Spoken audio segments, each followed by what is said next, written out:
ఏపీలో ఇన్ఛార్జ్ డీజీపీగా ఉన్న హరీష్ కుమార్ గుప్తా ప్లేస్లో కొత్త డీజీపీ ఎంపికకు కసరత్తు మొదలైంది. ఇందులో భాగంగా ప్రభుత్వం 5 సీనియర్ ఐపీఎస్ అధికారుల పేర్లను యూపీఎస్సీకి పంపింది. ఇందులో 3 పేర్లను ఎంపిక చేసి తిరిగి యూపీఎస్సీ ప్రభుత్వానికి పంపుతుంది. ఇందులో నుంచి ఒక అధికారిని ప్రభుత్వం డీజీపీగా నియమించే ఛాన్స్ ఉంది. దీంతో కొత్త డీజీపీ ఎవరన్న దానిపై ఉత్కంఠ నెలకొంది.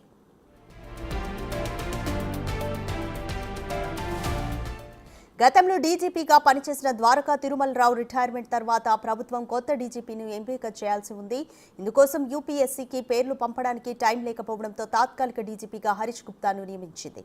గతంలో ఎన్నికల సమయంలోనూ హరీష్ గుప్తాను ఈసీ ఓసారి డీజీపీగా నియమించింది. దీంతో హరీష్ గుప్తాను ఎంపిక చేసిన ప్రభుత్వం ఆయనతో పాటు మొత్తం 5 పేర్లను యూపీఎస్సీకి పంపింది.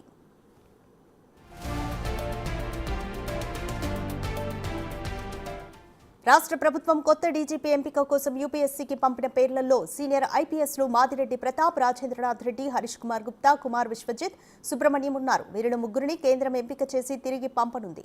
అప్పుడు వారిలో ఒకరిని ప్రభుత్వం డీజీపీగా ఎంచుకునే ఛాన్సెస్ ఉన్నాయి. అప్పుడు ఆయన్ను కొత్త డీజీపీగా నియమించనున్నారు.